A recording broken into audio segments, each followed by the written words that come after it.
You know Big Jook? Yeah, Jook was my boy. Oh, that was your friend? They families, they cheering, they brothers and they cousins. Them people hurt for that. The whole world never say that when they egging on the beat. That's your Gap hoodie, is that right? That's you, who you shooting at? Young Dolph. Alright, now back it up again. One of the dudes tied to this whole situation is out here talking, openly admitting on tape that he played a part in what happened to Young Dolph, and he's claiming there's even more behind it, including Yo Gotti's name being mixed into the plan.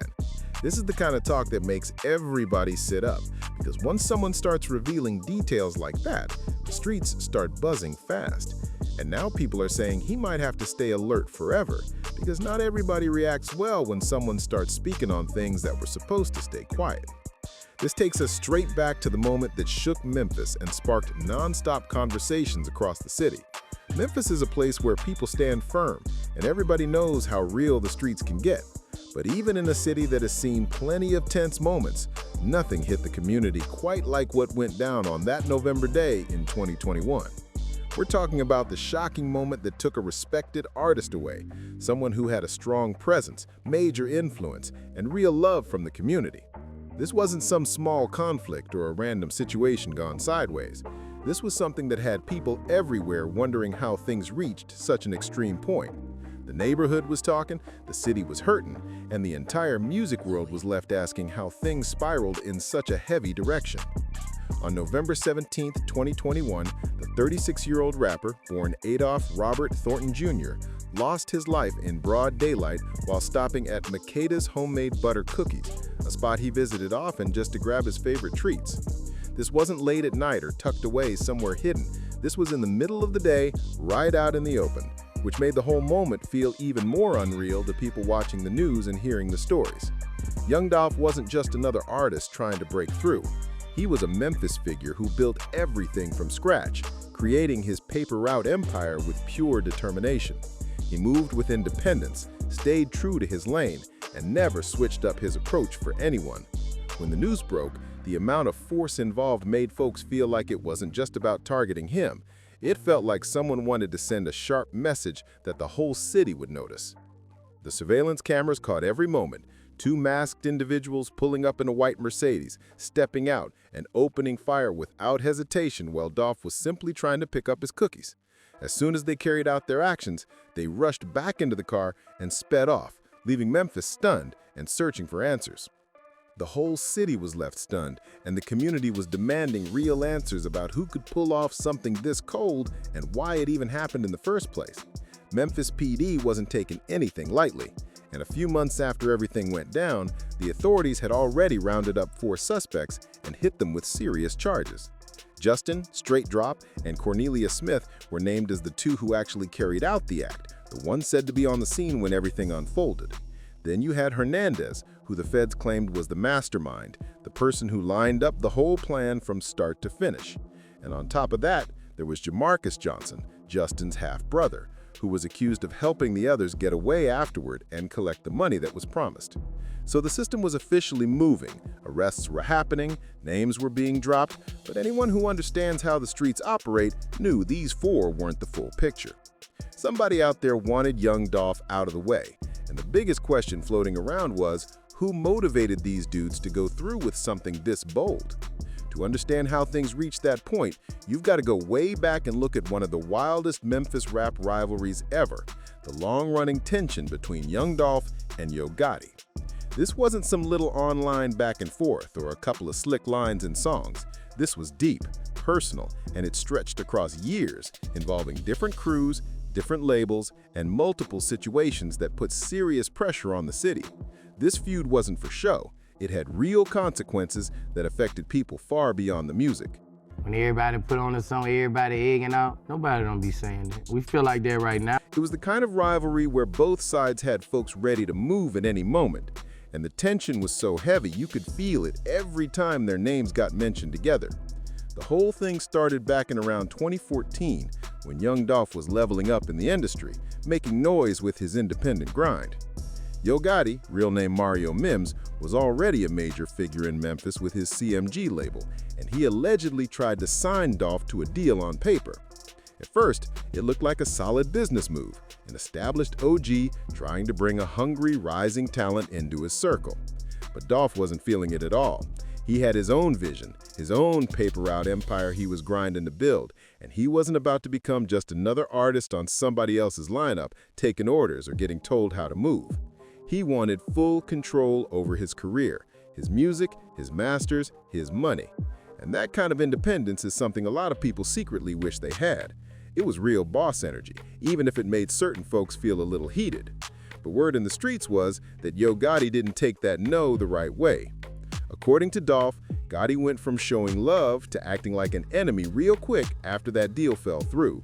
Dolph even tweeted about it back in 2016, saying, "Bra went from being my neighbor one fan and wanting to sign me to being my biggest hater." That tweet said it all. Dolph felt like someone who once supported him switched up out of nowhere and started moving in a strange way. And once Dolph let it be known he wasn't about to fall in line, things shifted. In the streets, when someone switches up over ego and business, tension builds fast, and situations can get unpredictable real quick. It didn't take long for the rivalry to spill into music. Both rappers started trading shots in their songs, and it got personal almost immediately. In 2016, Dolph dropped King of Memphis, which was basically a direct challenge to a title Yo Gotti had been associated with for years. That alone set off waves in the city. You know how many people miss Dolph and miss Big Jook? It fed a lot of people, but we just, we as on the outside looking in, we just think about that a couple days and whatever else on social media after that, but they families, they children, they brothers and they cousins, and people hurt for that. But the moment that really crossed the line happened in 2017 when Young Dolph dropped Play With Your Bitch, a track that went straight at Gotti with zero hesitation. Dolph claimed he had relations with the mother of Gotti's child, and the music video even featured a Gotti lookalike getting clowned, adding fuel to the whole situation. The cover art showed missed calls from Yo Gotti baby mama, making it even more disrespectful. In street culture, that's the type of disrespect you can't just pretend you didn't hear. That's the kind of violation that makes people want to respond with more than just music. And when you're dealing with people who have real connections and real influence in the streets, that type of disrespect can push things into dangerous territory fast. This is the moment when everything switched from a music rivalry to a real street problem. Because in Memphis, a city with deep crews, strong pride, and long histories, public disrespect doesn't stay online. It doesn't just sit on Spotify or YouTube like some harmless lyrics. It spills straight into real life when you're calling out someone who has serious backup around them. And when you challenge a person's name in a place where your reputation means everything, it's only a matter of time before someone decides to handle things the street way. And sadly, that's exactly how it played out. Not once, but more than once. The first major situation hit in February 2017 during CIAA weekend in Charlotte, North Carolina. On February 25th, Young Dolph's bulletproof SUV was attacked with more than 100 rounds, a clear sign that someone wanted to take him out of the picture completely. The only reason Dolph walked away was because he made the smart move of upgrading his truck for protection, and that decision ended up saving him. But the tension didn't fade after that. Just 7 months later, in September 2017, Dolph was hit multiple times outside the Loews Hollywood Hotel in Los Angeles, and this time the situation was extremely serious. He was rushed to the hospital and was in critical condition fighting to recover. At first, news outlets mentioned Yo Gotti as a person of interest, since he happened to be staying at the same hotel. But the LAPD immediately cleared that up and confirmed he wasn't a suspect. One of Gotti's associates, Corey McClendon, ended up getting arrested for attempted action, but just like the earlier situation, he eventually walked away from the charges. It felt like the tension kept rising, and people were wondering if a third situation would be the one that changed everything. Then came the trial. The statements, the drama, and the shocking claims that had the whole city talking. Justin Straight Drop Johnson's trial finally began in September 2024, almost 3 years after Young Dolph lost his life. And at that moment, everybody in Memphis with any street awareness had their eyes locked on that courtroom. But when it's egging on, it's all fun and games. When everybody promoting the beef against other rappers, they love it. That's the song you'll go watch, go listen to before you listen to his whole album. This wasn't just some small neighborhood case involving someone random. This was a major moment tied to two of the biggest names the city had ever seen, and people knew whatever came out in that courtroom was going to shake the streets all over again. This wasn't just any courtroom situation. This was the kind of trial that had the potential to pull powerful names into the spotlight and shake the whole Memphis rap scene. Johnson was facing charges like first-degree conspiracy, first-degree action, and having a strap as a felon. The type of charges that could leave someone sitting behind bars for the rest of their life if they got convicted. The prosecution, led by Shelby County Assistant District Attorney Paul Hagman, came prepared with stacks of evidence. They had surveillance footage showing two masked individuals jumping out of a white Mercedes and opening fire while Dolph was inside the cookie shop. They had phone records placing Johnson and the others in the same area during the moment it all went down. They even had ballistics connecting the weapons to the suspects. But the strongest piece of evidence, the part that changed everything, came from Johnson's own co-defendant, Cornelius Smith. Smith made the decision to cooperate with the feds, hoping he'd get a lighter sentence. And once he started talking, the courtroom energy shifted instantly. Cornelius Smith's testimony was explosive. He didn't just admit to playing a part in what happened to Young Dolph. He started mentioning names and claiming the situation reached way higher than two street guys having personal problems. Under oath, Smith said this wasn't some random street issue or a situation that came from low-level beef. According to him, the plan connected to someone with a much bigger name in Memphis, Anthony as in Big Jook, Yo Gotti's older brother and a serious figure in the CMG circle. Smith testified that Big Jook put up a $100,000 bag for someone to take Young Dolph out of the picture. 100 bands for carrying out the plan, according to the version Smith gave in court. He claimed this wasn't about a reaction in the moment, but something organized, something arranged, something coming from way higher than anyone expected. These claims sent shockwaves through the courtroom, because if what Smith said was true, it meant the situation was way deeper than what people originally thought. Smith told the court that the money was supposed to be divided up. He and Johnson were each supposed to get 40 racks for carrying out the plan, while Hernandez Govin, the person labeled as the mastermind, was supposed to get 20 bands for coordinating everything. Smith even claimed that he and Johnson met with Big Jook himself in the weeks leading up to the situation, discussing how everything was supposed to play out. According to Smith, after the plan was carried out and Dolph was gone, they even hopped on FaceTime with Big Jook to confirm everything was completed. But things got even wilder when Smith said someone linked to CMG paid 50 bands toward his legal fees after he got locked up in January 2022. Since our last interview, Justin Johnson, aka Straight Drop, got sentenced to life in prison for the murder of Young Dolph. And in fact, I think they gave him another 50 years. Smith said he didn't know the exact person who sent the money, but he was confident it came from someone connected to CMG, which made it sound like the label, or at least somebody inside the circle, was trying to look out for the people involved. If any of that turned out to be true, it would mean this wasn't just one person calling shots. It could point to a larger group helping, which could open doors to even more serious charges like assisting after the fact or interfering with the investigation. But Justin Johnson's lawyer, Luke Evans, wasn't going for any of it. He jumped right in and attacked Smith's credibility, saying Smith was either stretching the truth or fully making things up just to get a better deal from the state. Evans brought up a letter Smith allegedly wrote to his family from jail, where Smith supposedly admitted he would say anything if it meant he wouldn't spend the rest of his life behind bars.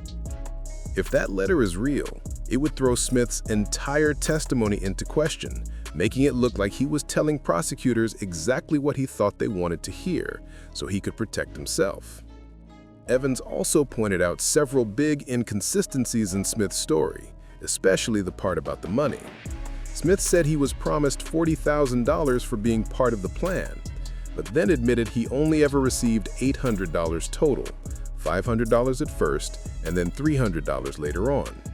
Those numbers didn't add up at all, and the defense used that to argue Smith wasn't reliable and was switching details whenever it helped him. But despite the inconsistencies, the arguments, and the questions around Smith's honesty, the jury still chose to believe the prosecution's version. and on September 26, 2024, Justin Johnson was found guilty on every charge: first-degree conspiracy, first-degree action, and possession of a weapon as a felon. The courtroom fell silent for a moment as the verdict came down, because even with all the doubts around Smith, the jury decided the evidence was strong enough to lock in the decision. The verdict came after the jury went through every major piece of evidence: the camera footage, the phone records, and Smith's testimony, even though it had some issues. When the decision dropped, Johnson was hit with a life sentence. And in Memphis, that means he must serve at least 51 years before he can even think about release. He is around 30 now, so he'd be about 81 before he could walk free again, basically ending any chance of living a normal life outside.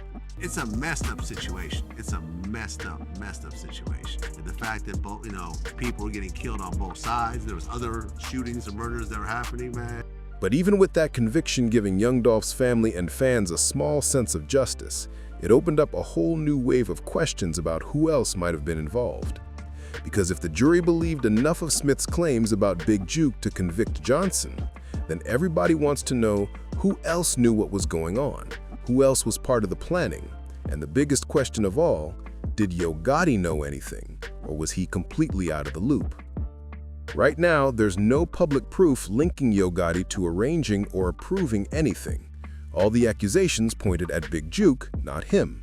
But Big Jook wasn't some distant relative. That was Gotti's brother, and he played a major role inside CMG. Things got even crazier when Big Jook lost his life in Memphis in January 2024, just months before these courtroom claims came out. It happened outside a local restaurant during a repass, and to this day, nobody has been arrested. People in the streets instantly started whispering, saying it might have been retaliation tied to Dolph's situation, maybe handled by people connected to Paper Route Empire. But none of that is confirmed, and right now it's just street talk. Still, the timing and the connections had the whole city wondering how deep this situation really went, and whether more names were going to surface next. Did you know Big Jook? Yeah, Jook was my boy. Oh, that was your friend? Yeah, that was my boy. Well, in the trial, in the Justin Johnson straight drop trial, they say that Jook had a 100K hit on Dolph. There's no proof behind that street talk, but the timing around Big Jook's passing is wild because it means he never got a chance to respond to anything Smith claimed. He never got to speak on the allegation about a $100,000 bounty, never got to defend himself, and never got to explain his side or point toward anyone else who might have been connected. His death basically silenced someone who could have been a key voice in understanding the full picture. Another major name in this alleged setup is Hernandez Govan, the man prosecutors said was the organizer behind everything. Govan pleaded not guilty, and in August 2025, he was actually found not guilty. Word in the streets is that Govan had strong ties to both Yo Gotti and Big Jook, with old posts and public photos showing he was around the CMG circle, heavy. But just like with Gotti, there's no public evidence linking Govan directly to Yo Gotti in this situation. All the allegations pointed toward his connection with Big Jook. Prosecutors reportedly offered Govan a plea deal, but he turned it down, choosing to stand on his innocence and take his chances in court. And judging by the verdict, that gamble paid off. How did you feel when Straight Drop got sentenced to the murder? I don't feel no type of way. I don't put myself in that like that. I kill myself. Then there's the fourth defendant, Jamarcus Johnson, Justin Johnson's half-brother, who took a plea deal in June 2023. He admitted to accessory charges, saying he helped the others leave the scene afterward and helped with the payment process. His testimony included text messages where Smith was asking about Big Jook, which lined up with some of Smith's original claims about Big Jook's involvement. But just like Smith, Jamarcus is cooperating and hoping for a lighter sentence, so everything he says has to be looked at carefully. When someone is trying to save themselves, they might say what they think the prosecutors want to hear, so nothing can be taken at face value. Beyond these four men, investigators also checked out possible links between the situation and others in Yo Gotti's circle, especially Black Youngster, the artist from CMG who was involved in that high-profile 2017 situation in Charlotte. Even though nothing concrete tied him to this case, the streets couldn't help but bring his name up because of the history. After Johnson and Smith got picked up in early 2022, reports came out saying they hired attorney Art Horn, a lawyer who had previously worked with Yo Gotti and Black Youngster, and that alone had the streets talking. People started wondering if CMG had a deeper connection to the situation. Horn later stepped away from the case and said he wasn't acting for CMG at all, but the quick link still had folks raising eyebrows. The biggest question hanging in the air is simple. Straight drop, only got $800 for that hit. Can you imagine killing somebody and your reward is a PlayStation and maybe a game or two? You don't know if that's true. If Big Jook really ordered the move on Young Dolph, was he calling shots on his own? Or did Yo Gotti know anything about it? Did he approve it, ignore it, or stay completely unaware? With no direct proof hitting the public, and Big Jook passing before he could ever be questioned, the full truth might never come out. Another thing that keeps coming up is Cornelia Smith's claim that someone connected to CMG dropped $50,000 toward his legal fees. If that ever gets proven, it would point to something way bigger than one man acting solo. But the details are fuzzy, and in Memphis street culture, it's not unusual for people to help cover legal bills just to keep someone from switching up their story. Then you've got the wild gap between the supposed $100,000 bounty and the $800 Smith says he actually received. That doesn't line up at all, and it raises its own set of questions. Was the bounty exaggerated? Did the payout fall apart? Or was the whole operation way less organized than people have been making it sound like? Big Jook's passing in January 2024 only made the whole situation even harder to understand because he lost his life outside a Memphis restaurant after a funeral, and the case is still unsolved. A lot of people believe it might have been street payback connected to the Dolph situation, but nothing has ever been confirmed.